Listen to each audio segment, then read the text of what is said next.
Check this out. Wichita State University holding its third Soul Food Extravaganza to celebrate Black History Month. Organizers say the event has 3 stations of food, different music genres, and line dancing to celebrate the culture of the Black and the African American contribution.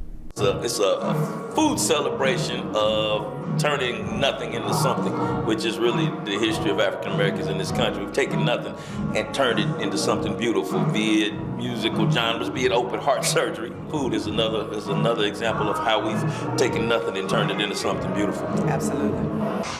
This is the first year the event has included line dancing. K-State Wildcats